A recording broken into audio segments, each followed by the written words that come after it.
당신의 빛나는 청춘. 신이동 단편소설.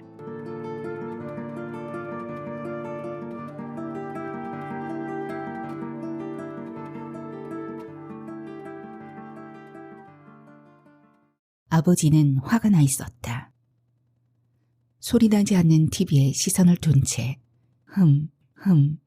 허기짐을 했다.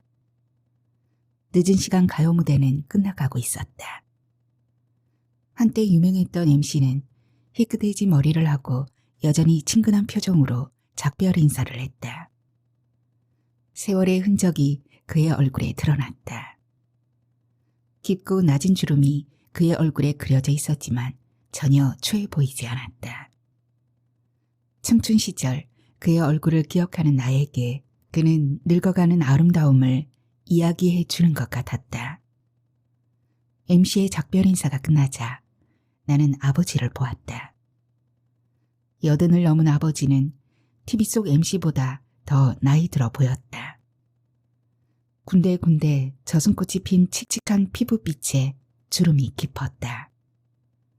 누렇게 변한 흰자 위에 눈빛은 흐리다 못해 생선가게에 누워있는 동태의 눈깔 같았다. 그런 아버지는 지금 나에게 집을 하나 내놓으라고 떼를 쓰고 있다. 마치 3살짜리 아기처럼. 사실은 나도 화가 났다. 80을 넘어 새로운 사랑에 빠져 세상 그 누구보다 행복한 청춘을 누리고 있는 아버지가 마음에 들지 않았다.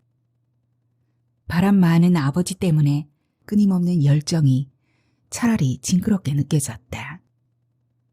30년 전 돌아가신 어머니가 불쌍했다. 오늘 저녁 퇴근에 들어온 나는 먼저 세수를 하고 발을 닦았다. 내가 씻는 동안 저녁상을 차린 아내의 입이 대빠른 나왔다. 던지듯 내려놓는 국 대접에서 흔들리던 국물이 기어이 한쪽으로 쏠려 식탁 위로 흘렀다. 마침 식탁 의자의 등받이에 수건을 걸치며 앉으려던 나는 본능적으로 무릎을 벌리며 허겁지겁 일어났다. 아내가 무안해하며 얼른 마른 행주를 들고 와 식탁을 닦았다. 되지 않았소? 아내의 차가운 손이 국물이 젖은 허벅지를 거쳐 사타구니를 쓱 건드리며 지나가자 나는 순간 당황스러웠다. 짐짓 아무렇지 않은 듯 국 대접을 들고 뒤돌아서는 아내의 뒤통수를 바라보다 헛웃음이 나왔다. 오래된 부부만이 느낄 수 있는 짓궂은 대화법이라고 할까. 역시 국을 다시 떠오는 아내의 얼굴이 붉었다. 나는 뒤통수가 뜨끈해지는 것을 느꼈다. 거실 소파에 앉아 9시 뉴스를 보는 아버지를 의식했기 때문이다. 내 얼굴에서 어떤 표정을 보았는지 이내 아내의 얼굴이 굳었다. 새침한 표정으로 다시 국대접을 놓는 손길에 힘이 실렸다. 아까처럼 국이 쏟아질 정도는 아니었지만 분명 자신의 편치 않은 심사를 드러내기에는 충분했다. 아내는 달랑 내 식사만 차려놓고 아무런 말도 없이 내 옆을 스쳐 안방으로 들어갔다. 심술처럼 남겨놓은 냉기가 아내가 밟고 지나간 발자국에 그림자처럼 남았다.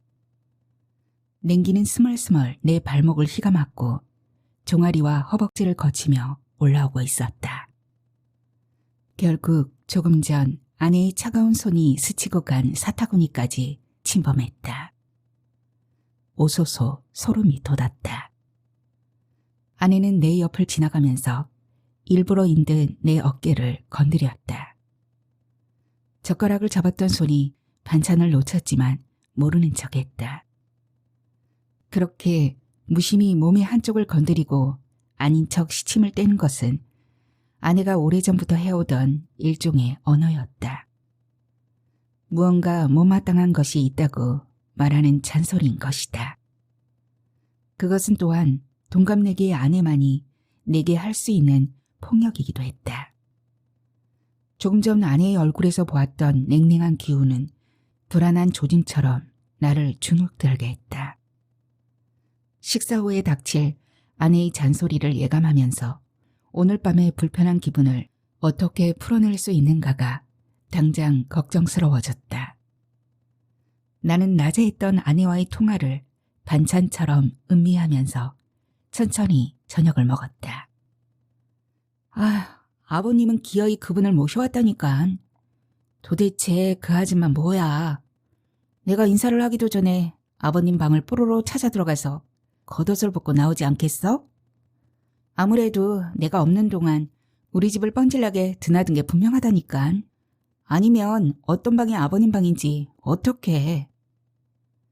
점심으로 배달된 순댓국을 막 한 숟갈 떴을 때 걸려온 아내의 전화에서 아내는 거의 소리를 지르고 있었다. 아내 특유의 불안정한 고음에서 신경질적인 악센트가 단어마다 튕겨나왔다. 대단히 흥분했다는 뜻이다. 아내의 표현대로 그 아줌마가 아버지 방을 묻지도 않고 찾아갈 수 있었다면 이미 우리 집을 방문했었다는 아내의 짐작은 맞을 것이다. 방은 우리 부부가 쓰는 안방과 아버지 방이 있고 딸아이가 쓰는 방이 따로 있지만 가족이 쓰는 화장실도 역시 모두 같은 모양과 같은 색깔을 하고 있었다.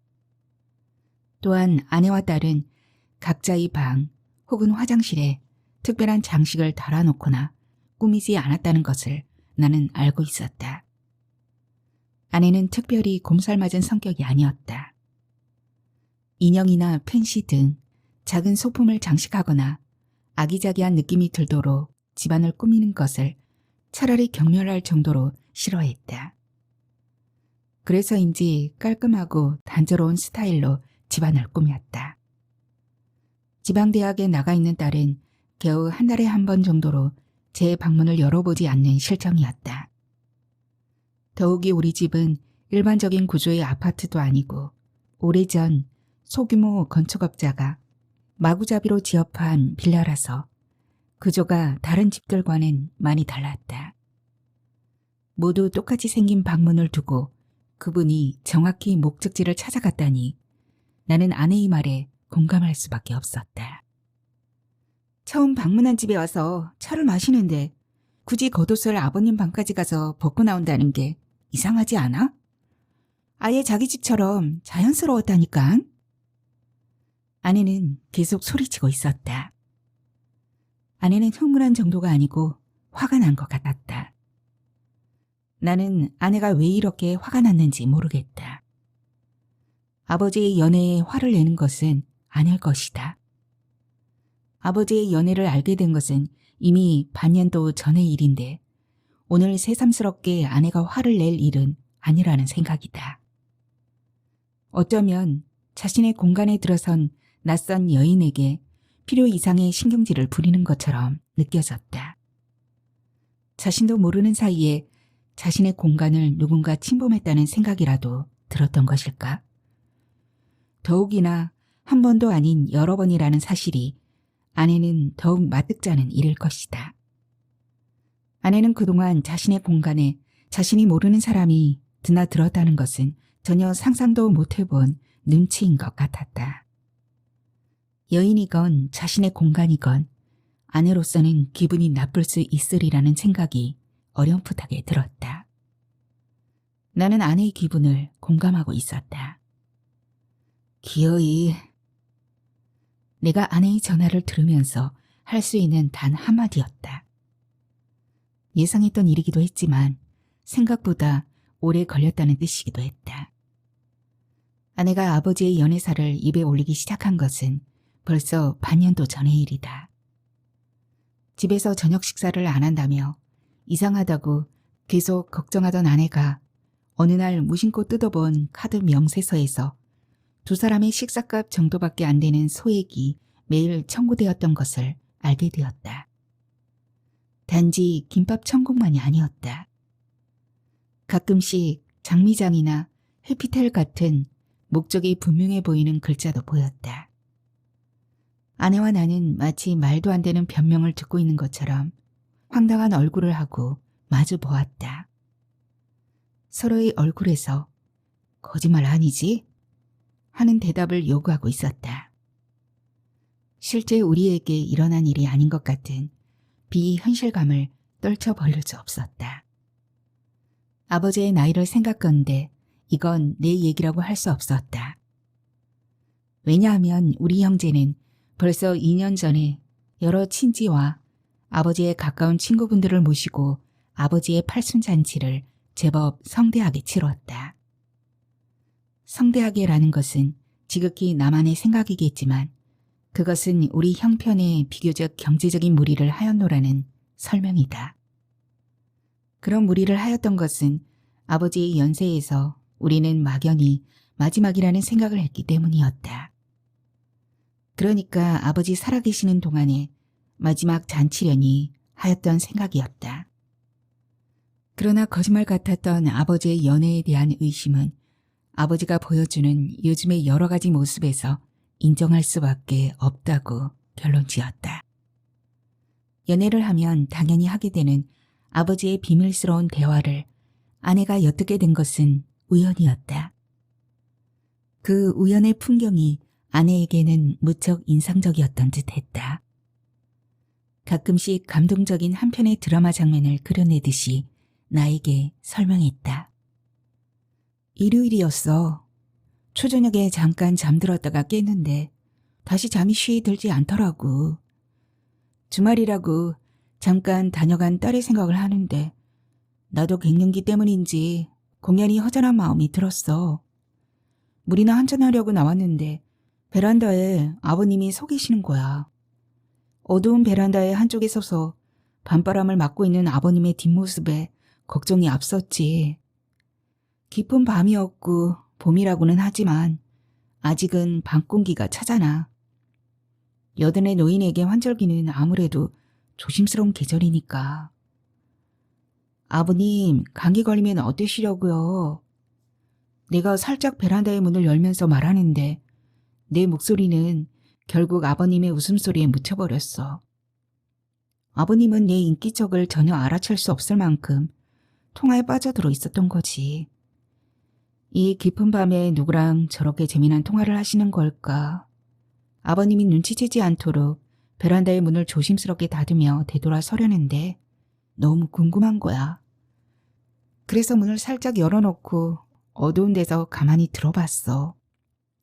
사방이 너무 조용해서인지 아버님은 속삭이지만 그래도 소리는 제법 알아들을 수 있었던 걸. 아버님은 꽤 오랫동안 통화를 계속 하셨어. 한참 서 있다가 졸리기도 하고 좀 죄송한 기분도 들어서 문을 마저 닫으려는데 그때 어디선가 벚꽃잎이 날아 들어오는 것 같았어. 어둠에 잠긴 아버지의 뒷모습에 외등이 비쳐서 오른쪽 어깨와 얼굴이 흐릿하게 드러난 위로 꽃잎이 흩날리더라고.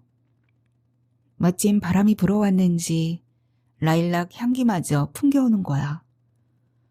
참 아름다운 봄밤이네 하는 소리를 나도 모르게 중얼거렸다니까. 어색하고 불편했지만 아내는 참을 수 없는 궁금증 때문에 자리를 뜰 수 없었다고 했다. 아내가 들었던 한밤의 통화에서 아버지는 소년처럼 웃었고 한껏 부드러운 목소리로 그녀의 이름을 불렀단다. 질투를 표현하기도 하고 온갖 낯간지러운 찬사를 그녀에게 쏟아내고 있더라는 것이다. 손발이 오글거리는 미러를 폭풍처럼 떠들어대는 그 한밤의 풍경에서 아내와 나는 아버지의 연애를 확정하게 되었고 그것은 잘 맞추어진 퍼즐의 모양처럼 그동안 아버지의 의심스러웠던 행동이 한꺼번에 그 정체를 드러내고 있었다. 아내는 여든이 넘은 아버지의 연애를 왠지 낭만적으로만 생각하는 것 같았다. 종종 그 한밤의 풍경을 얘기할 때면 그윽한 눈길로 먼 곳을 바라보는 것이었다. 아내는 이야기를 꺼내면서 바로 기억은 다시 그 밤으로 돌아가는 것 같았다. 2층인 우리 집의 창문 밑에 잘 자란 벚꽃나무는 베란다까지 가지를 뻗어 있었으니 영화의 영상 효과같이 그 밤에 아버지한테 불어온 벚꽃잎은 아내의 상상만은 아니었을 것이다.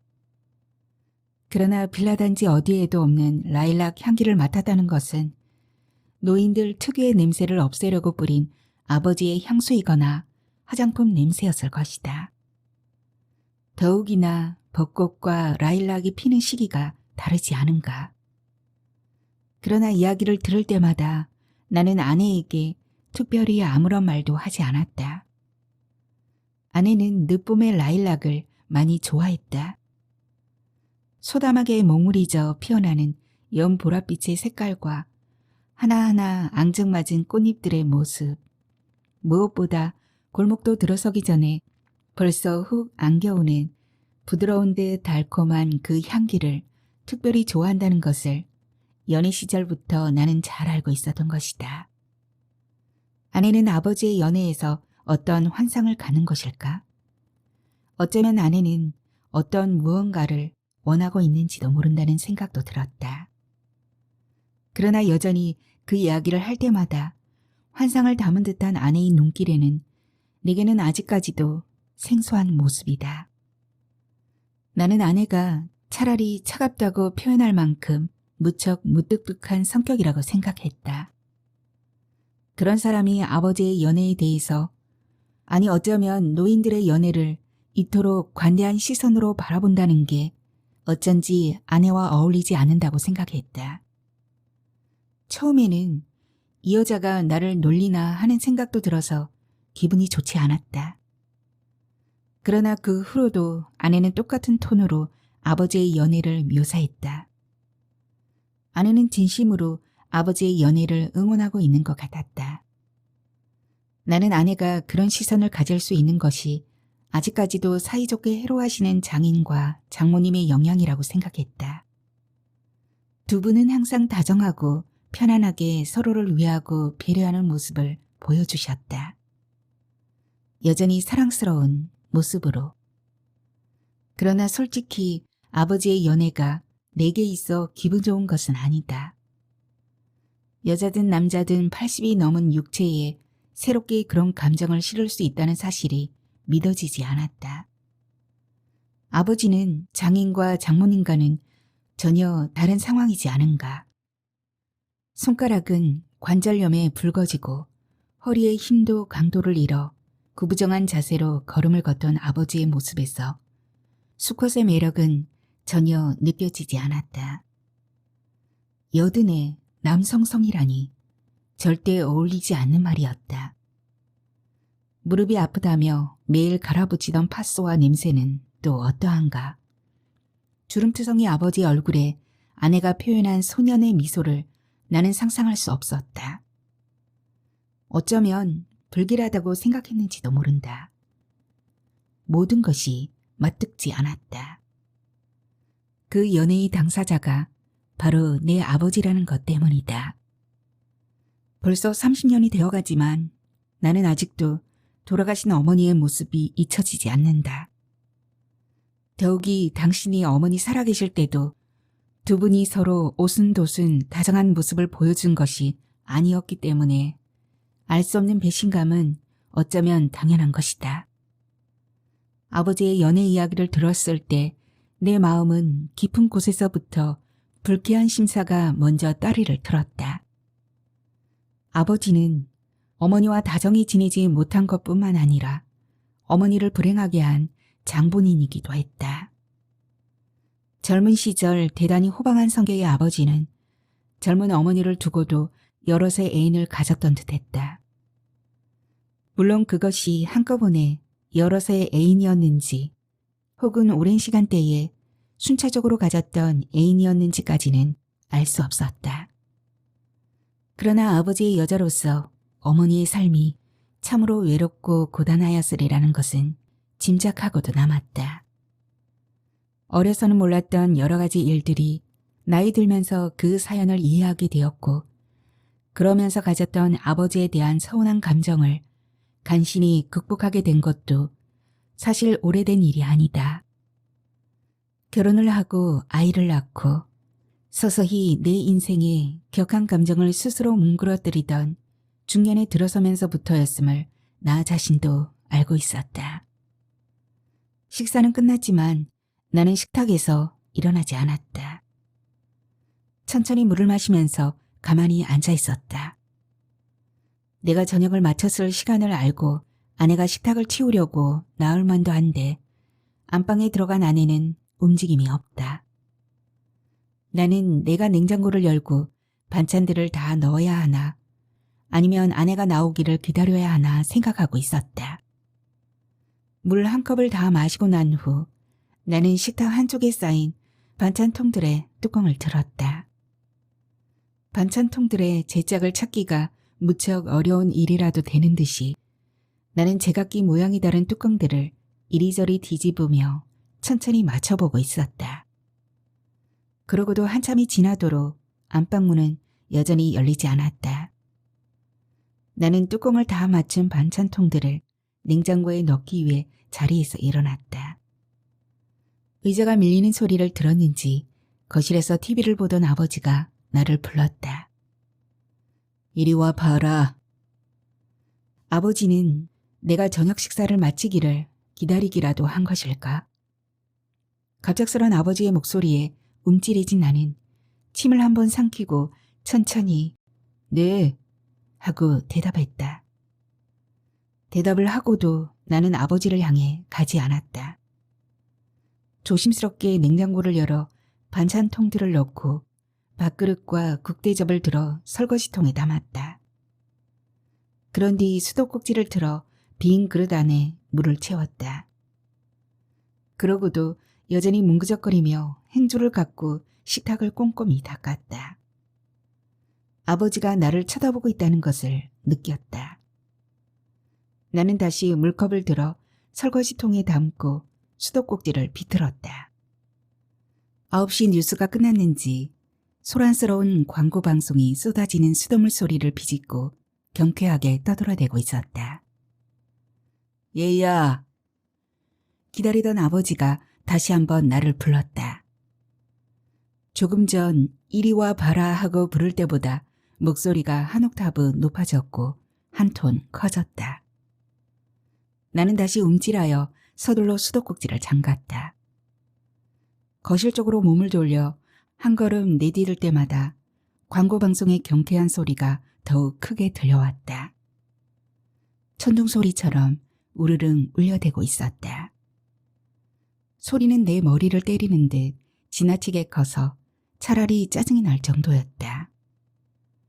저절로 미간이 찡그려졌다. 아버지가 지금 갑자기 TV의 볼륨을 높인 것이 아니라면 나는 왜 갑자기 TV 소리가 거슬릴까? 신경을 긁는 이 소리를 밥을 먹는 동안에는 전혀 의식하지 못했다는 사실이 참으로 이상한 일이라는 생각이 들었다. 겨우 30평의 공간에서 주방과 거실의 거리는 얼마 되지 않는데도 말이다. TV 소리가 아니라면 신문을 넘기거나 국을 떠먹는 소리까지도 세세하게 전달될 수 있을 만큼 가까운 거리였다. 아버지는 언제부턴가 TV의 볼륨을 자꾸 높였다. 나이가 드니 귀가 먹나 보다. 언젠가 그렇게 말했던 것이 기억났다. 그 말을 한 것이 언제였는지 생각이 나지 않았다. 작년인 것도 같고 혹은 10년 전인지도 모르겠다. 그때 내가 노화는 자연스러운 일이니 너무 마음 쓰지 마세요 하며 아버지를 위로했던 것도 같았다. 나는 아버지가 앉아있는 소파로 가서 아버지 옆에 앉았다. 소파의 이쪽과 저쪽의 끝에 앉아있는 아버지와 나 사이에는 방석이 2개 놓여 있었다. 나는 아버지의 허벅지 옆에 있는 리모컨을 한쪽 손을 길게 뻗어 당겨 잡았다. 리모컨을 TV 화면에 대고 나는 천천히 버튼을 눌렀다. 화면 왼쪽 끝에 빌딩처럼 서 있던 빨강의 작은 막대는 내가 버튼을 누를 때마다 빛을 잃었고 소리는 그만큼씩 줄어들고 있었다. 버튼을 눌러 TV의 볼륨을 줄이는 내 모습을 아버지는 굳이 바라보고 있는 것 같지는 않았다. 화면에 눈길을 둔 채 무엇인가를 기다리고 있는 듯 보였다. 나는 아버지가 됐다고 말을 할 것 같아서 눈치를 보며 조심스럽게 막대를 계속 집어갔다. 아버지는 아무런 말씀이 없었다. 내가 막대 지우기를 멈췄을 때는 TV의 볼륨이 지나치게 작아져 있었다. 화면 속에서 나타났다 사라지는 사람들은 모두 입만 벙긋벙긋거리며 달리고 춤추고 있었다. 그런 모습이 나는 당황스러웠다. 집안은 갑자기 조용해졌고 TV 화면은 수족관 같았다. 나는 아버지를 보면서 소리를 다시 높일까요? 하고 말했다. 화면에 시선을 두던 아버지가 고개를 천천히 돌리며 나를 보았다. 그건 됐고. 대답하는 아버지의 표정은 굳어 있었다. 아버지는 내게서 시선을 거둬 다시 TV 화면에 고정시켰다. TV 볼륨보다 더 중요한 얘기가 따로 있다는 표현이었다. 나는 아버지가 하고 싶은 얘기가 무엇인지 짐작이 되었다. 소리 때문에 불쑥 들었던 짜증이 가라앉았다. 나는 찡그렸던 미간을 펴며 짐짓 태어난 얼굴로 손에 들고 있던 리모컨을 아버지와 나 사이에 놓인 두 개의 방석 중간쯤에 놓았다. 슬쩍 바라본 아버지의 얼굴은 상기되는지 벌겋게 달아올랐다. 아무래도 자신의 연애를 자식에게 얘기하기는 아무리 아버지라도 불편한 모양이었다. 낮에 아내와의 통화에 대한 얘기를 내가 먼저 꺼내야 하는 건지 판단이 되지 않았다. 수족관 같은 TV에서 퍼져나온 온갖 여러 가지 색깔의 빛이 아버지와 내게 닿기 전에 거실 탁자의 표면에 갇혀 얼음거리고 있었다. 나는 TV뿐 아니라 역시 소리가 죽은 지금의 우리 집에서 아버지와 나도 수족관 안에 갇힌 물고기들처럼 입만 벙긋거리고 있는 듯한 생각이 들었다. 금방이라도 무언가 중요한 얘기를 할 것 같던 아버지는 한참이 지나도록 TV 화면만 들여다보고 있었다. TV 내용에 빠져든 것은 아닐 것이다. 가뜩이나 나이 때문에 어두워진 귀가 아닌가. 수족관이 되어버린 공간에 아버지와 나는 오래도록 아무 말 없이 앉아 있었다. 시간은 10시를 넘었고 TV에서는 아버지가 좋아하는 가요 무대가 진행되고 있었다. 오늘이 월요일 저녁이라는 것을 알 수 있었다. 오래전에 인기가 있었던 나이든 가수들이 한껏 치장을 하고 흥겨운 듯 어깨를 들썩이며 입을 벙긋거렸지만 노래는 들리지 않았다. 화면 가득 클로즈업 되는 한물간 가수들의 얼굴에 화장으로도 가리지 못한 주름살이 드러났다. 고스란히 드러나는 세월의 무게 때문인지 애써 즐거운 표정을 짓는 그들에게서 어쩐지 즐거움은 느껴지지 않았다. 노랫소리가 들리지 않아서 더욱 그런 느낌이었다. 고향에 집을 하나 지어볼까 한다. 오랜 침묵을 깨고 아버지는 겨우 나를 보며 어렵게 말을 꺼냈다. 아버지는 얼굴이 붉었고 눈은 충혈돼 있었다. 당신 특유의 굵은 저음의 부드러운 목소리까지 가늘게 떨리고 있어 아버지 자신이 얼마나 긴장하고 있는지 잘 드러났다. 아버지의 얼굴에는 화면 가득 드러났던 가수들보다 더욱 짙고 많은 주름살이 자리했다. 나는 잠깐 아버지의 얘기가 무엇을 뜻하는 건지 짐작이 되지 않아 선뜻 대답을 못하고 있었다. 고향이라뇨? 나에게 고향이라는 단어는 생소했다. 고향이라면 아버지가 나고 자랐다던 충청도 어디쯤을 얘기하는 것이다. 대대로 양반 가문의 제법 번듯한 살림이었다고 했다. 아버지는 당신이 물려받은 엄청난 재산을 말 그대로 탕진하고 말았다.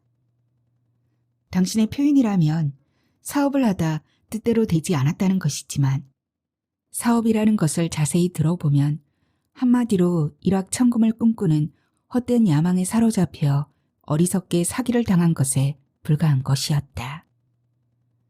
거기에 몇 번의 빚보증에 성큼 찍었던 도장으로 인해 그나마 남아있던 재산을 모조리 날리게 되었다.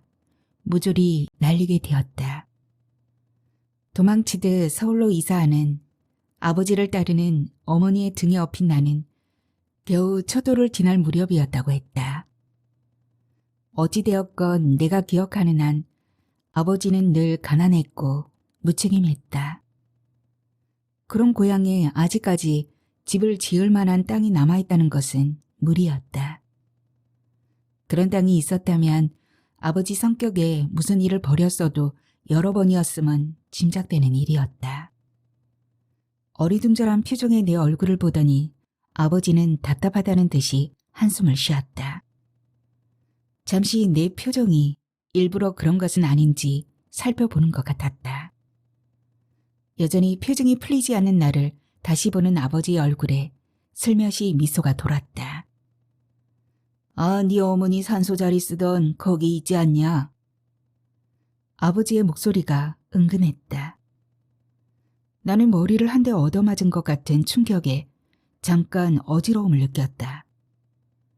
멋쩍은 듯 괜한 미소를 지은 아버지를 바라보다가 거기요? 하며 간신히 대답을 했다. 무심한 척 겨우 아버지의 눈길을 피해 TV를 바라보았다. 오랜 시간 병으로 고생하시던 어머니가 젊은 나이에 돌아가시자 우리 가족은 당장 어머니를 모실 곳이 필요했다. 아버지가 고향의 먼 친척쯤 되는 집안에 찾아가 산 중턱에 땅 200평을 어렵게 얻었다. 당시 시세에 덜하지 않은 값을 주고도 우리는 그저 고맙고 감사할 뿐이었다. 고향으로 돌아올 수 있었다는 것에 그저 감동했던 때문이었다. 아버지는 당신이 돌아가시면 어머니와 합장해서 함께 묻어달라는 말을 했다.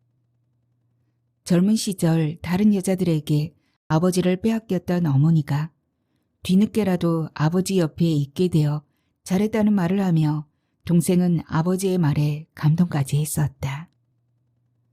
그때의 산 중턱이 30년 동안 어머니의 산소 밑으로 몇 해 전원주택이 들어서면서 이제는 제법 풍광 좋은 전원주택지쯤으로 변해 있었다.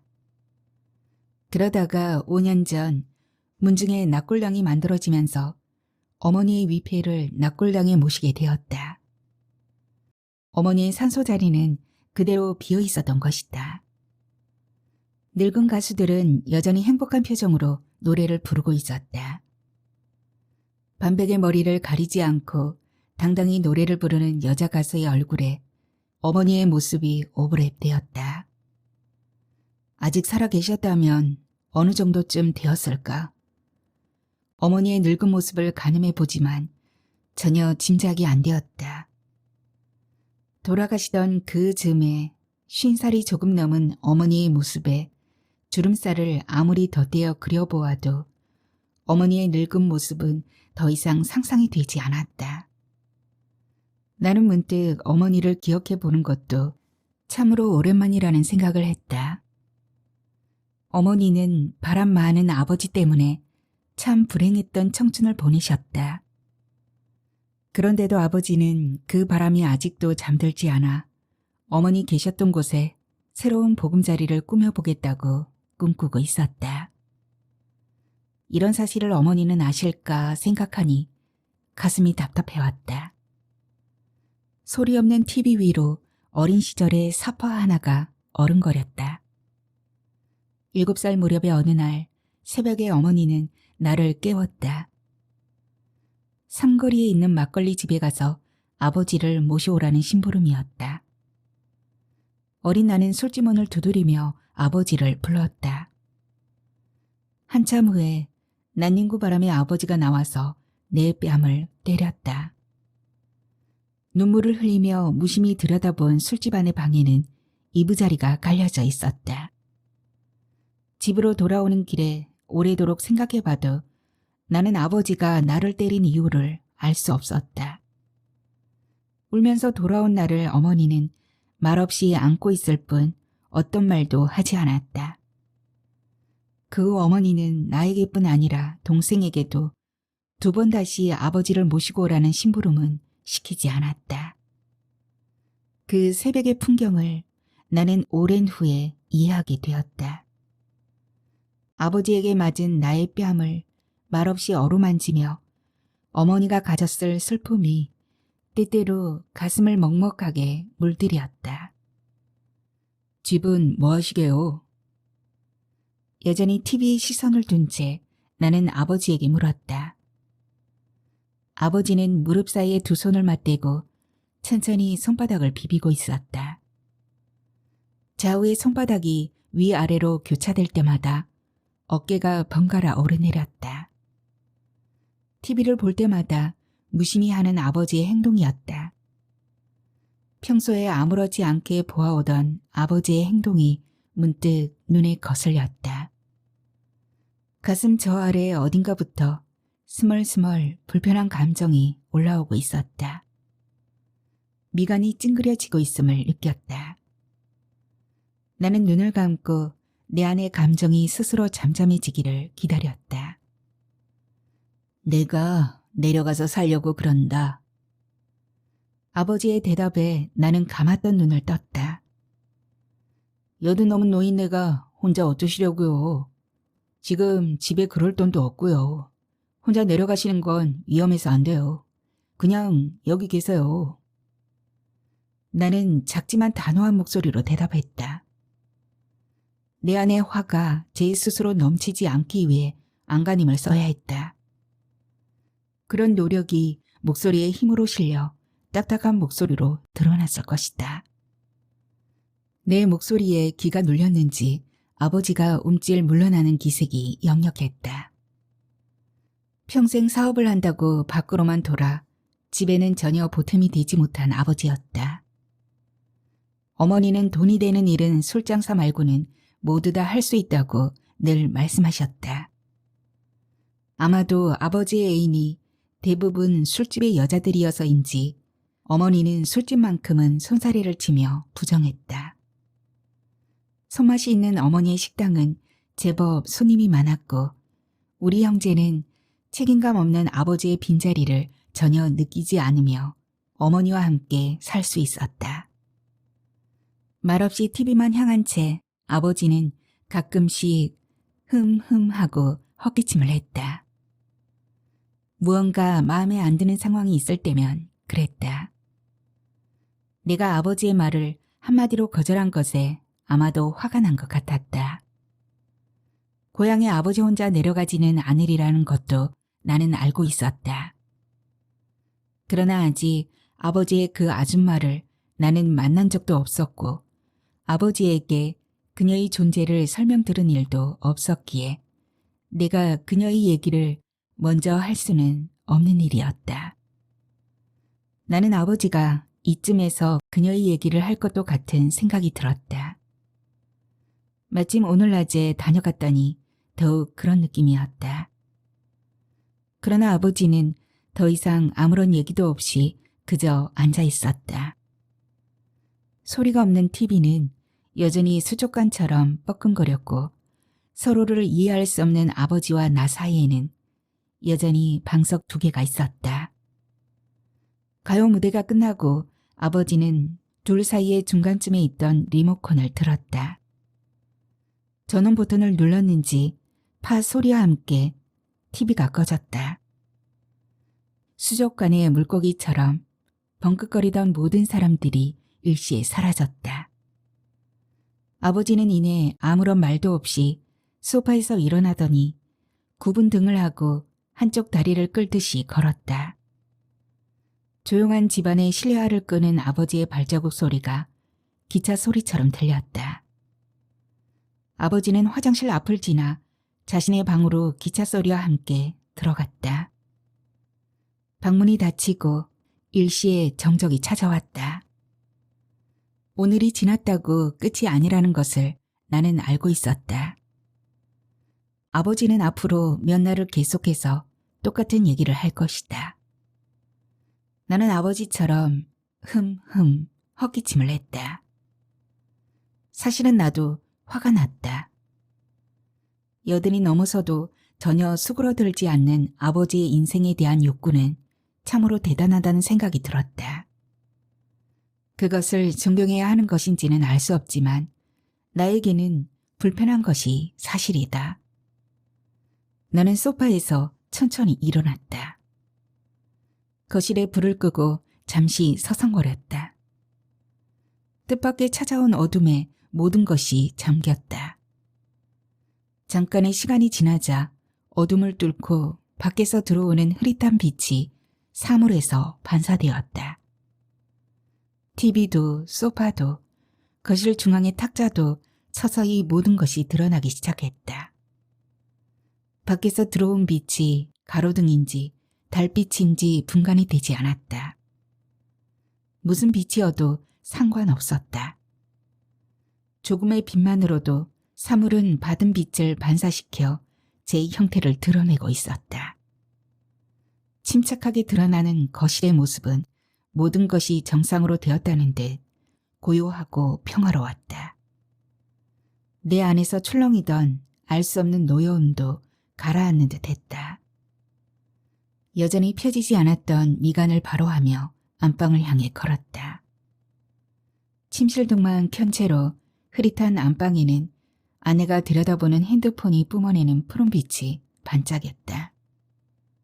아내는 침대에 누워 핸드폰을 들여다보고 있었다.